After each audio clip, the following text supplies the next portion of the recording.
أعوذ بالله من الشيطان الرجيم. Teman-teman Jakarta tuh saya kasih tuh polanya. Pola namanya titrasi menggunakan habatus sauda. Titrasi menggunakan habatus sauda. Mau dikasih tahu? Tapi nanti nggak ada pertanyaan loh. Gak apa-apa. Lagi-lagi bisa, perempuan bisa. Caranya gimana? Baik, catat baik-baik. Ini nggak ada slide-nya.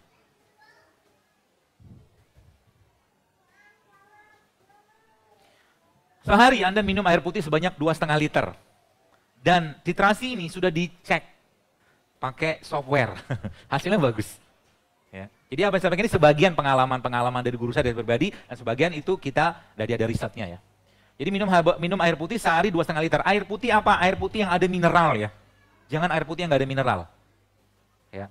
Lalu dalam 1 liter air yang Anda minum itu teman sekalian Anda buat titrasi air dengan habatus sauda. Caranya gimana? 1 liter air ini ditambah dengan 3 sendok teh habatus sauda cair. 1 liter air ditambahkan dengan 3 sendok teh habatus sauda. Kemudian Anda minum itu. 1 liter itu diminum untuk 3 hari. Berarti seharinya minum berapa? 330 mili kurang lebih. Jelas? Kapan hari pertamanya? Kalau besok Anda minum itu maka Anda anggap besok sebagai hari pertama. Ini fungsinya apa? Teman-teman yang masalah men, laki-laki yang susah punya keturunan, ini akan menjadi solusinya salah satunya. Ya. Kemudian hari pertama, hari 2, hari 3. Hari keempat Anda bikin lagi 1 liter air ditambah dengan 4 sendok teh habatus sauda cair. Selama berapa hari? 3 hari. Berarti hari keempat, hari kelima, hari keenam. Lanjut lagi. Hari ke-7, 8, 9, Anda ambil 1 liter habatus sauda ditambahkan dengan 5 sendok teh habatus sauda cair. Jadi Anda minum pada hari ke-7, hari ke-8, hari ke-9. Lanjut lagi ke hari ke-10, 11, 12. 1 liter air ditambahkan dengan 6 sendok teh habatus sauda. 10, 11, 12. Naik lagi sampai ke hari 13, 14, 15. Hari 13, 15 maka 1 liter air ditambahkan dengan 7. Naik titrasinya. Jelas ya? Ini yang kalau teman-teman lihat di IG, postingan orang-orang, ya para ilmuwan-ilmuwan baru itu, dia makanya seed cycling namanya. Seed cycling itu menggunakan flax seed, menggunakan hemp seed, dan menggunakan sesame seed oil. Kita pakai habatus sauda, bisa. Untuk memperbaiki siklus mens dan meriset hormon bahasa saya. Sudah sampai hari ke-15? Berapa tetes tadi? Atau berapa sendok? 7 sendok makan. Dalam berapa air? 1 liter. Sehari Anda minum air berapa? 2,5 ya. Satu bagiannya adalah, 1 liternya adalah habatus sauda. Nah, berarti hari ke-16 gimana? Hari ke-16 balik ke sekuen awal.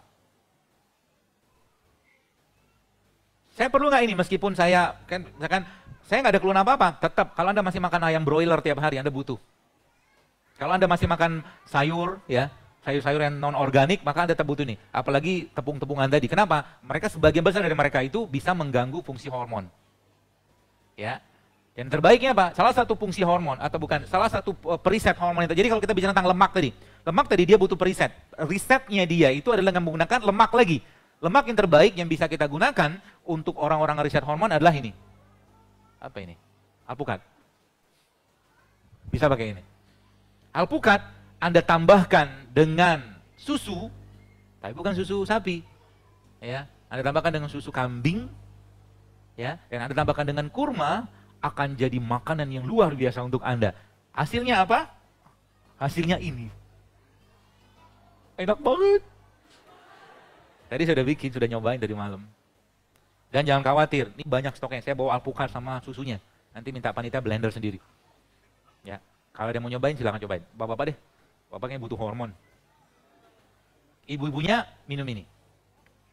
Kamu dibagiin sana nggak apa-apa sih, bagiin aja. Ini dibagiin ke ibu-ibunya. Sama,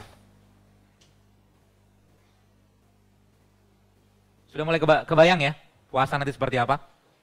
Ya, Anda butuh enzim, Anda butuh. Ini protein, ini protein. Jadi nanti konsepnya teman-teman sekalian ketika Ramadan, Anda tidak mesti. Ada lagi nih satu nih. Nih, mana aja? Jadi nanti konsepnya teman-teman waktu Ramadan nanti Anda tidak perlu banyak makan sebenarnya. Karena apa? Kuncinya adalah Ramadan adalah bulan melaparkan diri, jangan kenyang. Sebab apa? Kenyangnya tubuh kita tidak akan bisa mengaktifkan proses ini. Proses ini itu proses apa? Bentar.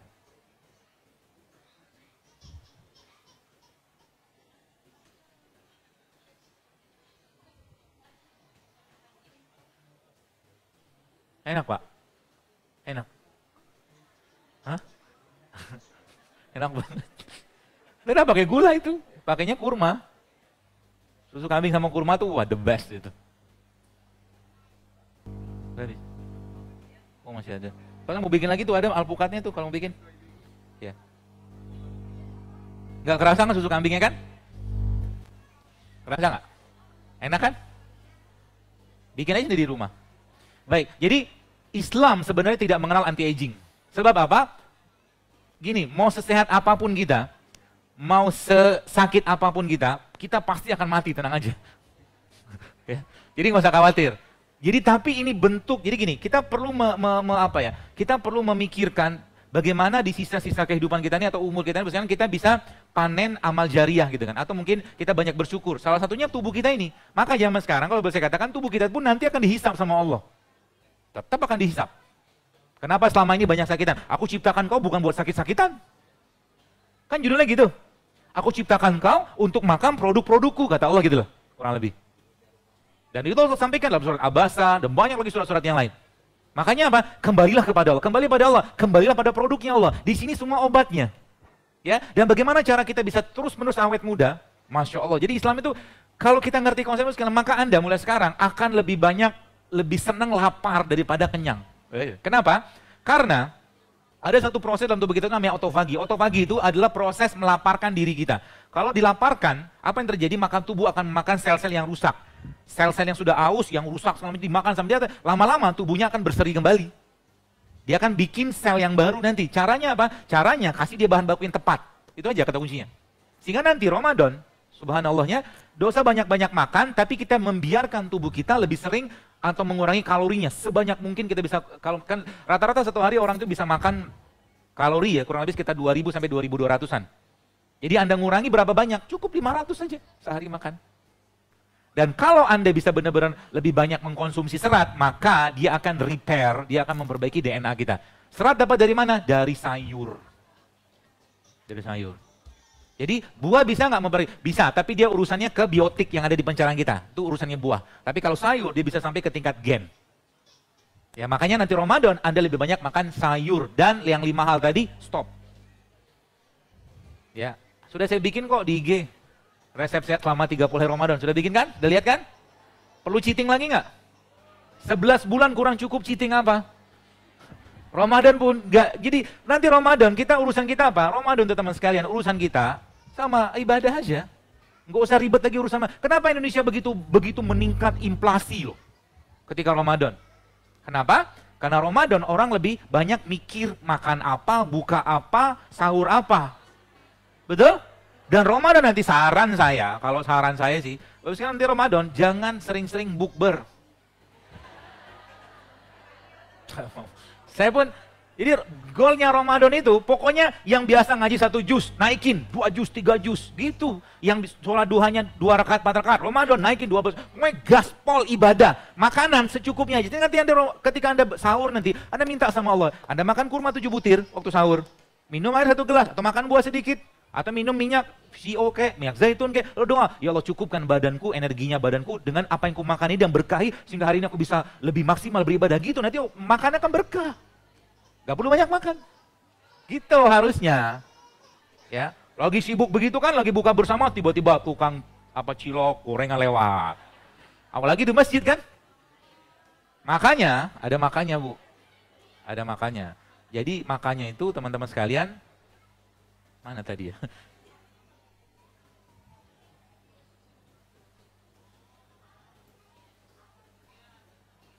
Hunger is the first discipline. Ya, lapar itu adalah disiplin atau elemen pertama disiplin kita. If you can control hunger, you can control everything else. Itu kata kuncinya.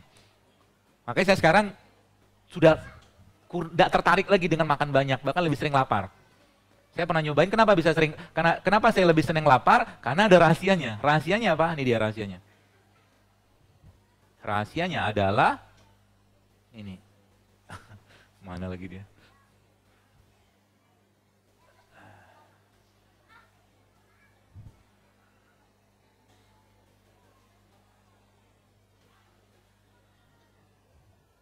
Ini dia. Rahasianya adalah, sekalian, Semakin lama Anda melaparkan diri Anda, tidak makan ya tapi minum oke. Kenapa? Dok, ngapain nyiksa diri kita? Bukan masalah nyiksa diri. Sekarang Anda mau lihat, saya jujur, saya mau tanya. Selama ini, katakanlah Anda hidup sekarang umur Anda misalkan 25 tahun, 30 tahun lah misalkan. Selama ini saya tanya, tolong jawab, berapa tahun Anda hidup sehat? Diajak hidup sehat sebentar aja, ngomelnya minta ampun.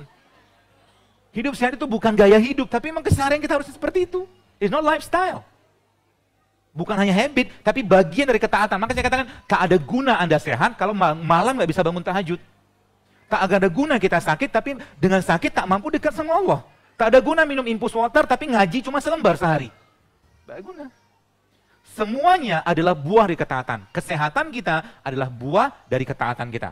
By hour of training, kalau Anda baca di sini, di jam ke-20 Bapak sekalian, subhanallah, tubuh Anda akan berubah menjadi fat burning machine.